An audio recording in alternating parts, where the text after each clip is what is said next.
Assalamualaikum warahmatullahi wabarakatuh. Bagaimana kabarnya? Semoga kalian dalam keadaan sehat walafiat dan tetap semangat. Nah, di video pembelajaran kali ini kita akan mempelajari di bab 2 mengenai teknologi informasi dan komunikasi. Adapun tujuan pembelajarannya adalah memahami perkembangan teknologi informasi dan komunikasi. Ini adalah data konsep pada bab ini. Kita akan mempelajari mengenai sejarah TIK, kemudian media penghantar komunikasi, dan peralatan serta bahan untuk pembuatan TIK. Perkembangan teknologi memang bukanlah menjadi satu hal yang baru di era modern seperti sekarang ini. Tidak bisa kita pungkiri bahwa setiap tahun teknologi tanpa disadari terus bertambah dan berkembang menjadi lebih baik lagi. Bahkan, perkembangan teknologi ini rupanya sudah terjadi sejak berabad-abad silam. Salah satunya adalah perangkat komputer yang sudah ada sejak masa Perang Dunia II dan terus mengalami perkembangan hingga modern sekarang ini.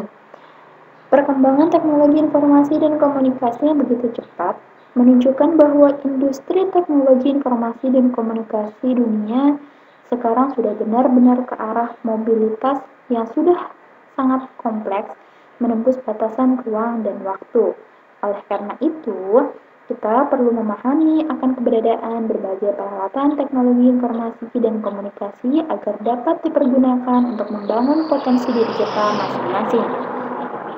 Informasi merupakan kumpulan data yang saling terkait yang telah diproses secara kompleks. Dengan kata lain, informasi ini merupakan hasil dari sebuah data yang telah diproses. Data-data yang tercatat dan saling terkait dikumpulkan, kemudian diolah melalui proses sehingga menghasilkan informasi yang tepat dan akurat. Nah, komunikasi merupakan suatu proses penyampaian informasi berupa pesan, ide, atau gagasan dari satu pihak kepada pihak lain agar terjadi saling mempengaruhi di antara keduanya.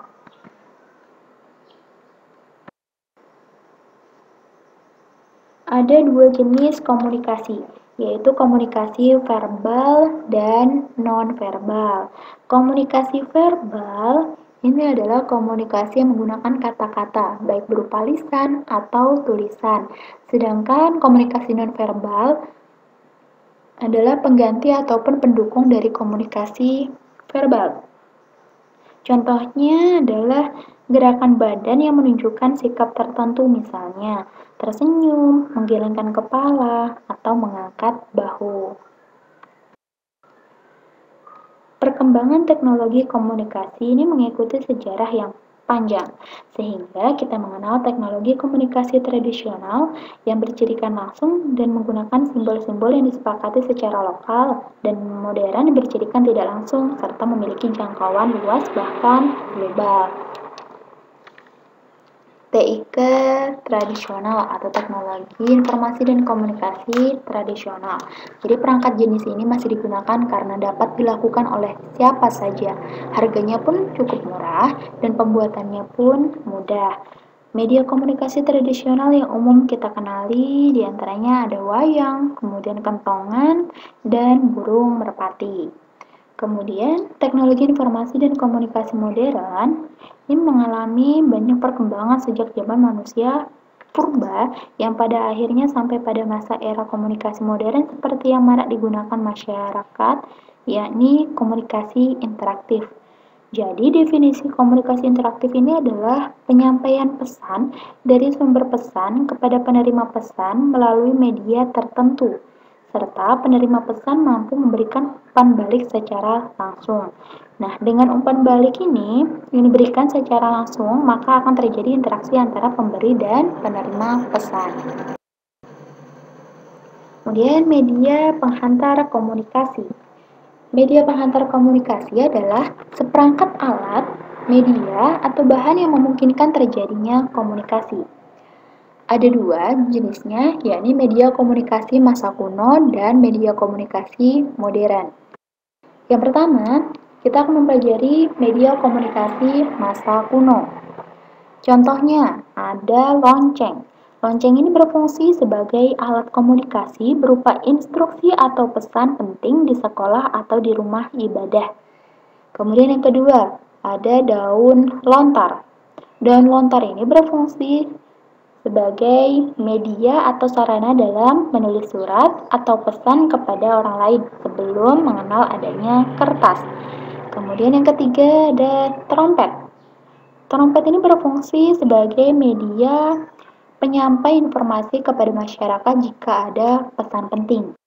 Dan yang keempat, ada prasasti yang berfungsi sebagai penanda peristiwa di suatu tempat atau lokasi tertentu pada zaman dahulu dengan bahan batu untuk pembuatannya. Dan yang terakhir ada gong. Gong ini berfungsi sebagai media penanda dalam suatu acara. Selanjutnya, media komunikasi modern. Ada 5 contoh. Yang pertama, telepon dan handphone. Ini merupakan alat komunikasi yang dapat mengirimkan pembicaraan atau berkomunikasi secara lisan dengan seseorang yang berjarak jauh. Bahkan, sekarang ini HP ini seolah telah menjadi kebutuhan primer masyarakat Indonesia. Kemudian yang ketiga ada koran. Jadi koran ini merupakan suatu penerbitan informasi atau berita yang dicetak pada kertas. Kemudian yang keempat ada televisi. Jadi televisi ini merupakan sebuah alat atau sarana komunikasi berupa sebuah alat penangkap siaran bergambar yang sangat populer. Bahkan hampir sebagian rumah tangga di dunia ini mempunyai sebuah televisi. Dan yang terakhir ada LCD proyektor. LCD proyektor ini adalah alat penyampai informasi dengan cara menampilkan informasi tersebut dalam sebuah presentasi di layar yang besar. Kemudian, peralatan dan bahan untuk pembuatan teknologi informasi dan komunikasi. Tidaklah sama antara jenis alat komunikasi yang satu dengan yang lainnya. Berikut peralatan untuk membuat produk rekayasa penghasil bunyi. Yang pertama menggunakan bor. Jadi bor ini digunakan untuk membuat lubang pada chassis atau PCB atau printed circuit board. Kemudian yang kedua ada gergaji. Jadi gergaji ini digunakan untuk memotong sesuatu. Kemudian yang ketiga ada tang. Tang digunakan untuk mencengkram atau memegang komponen yang akan dibuka dengan cara diputarkan bagiannya.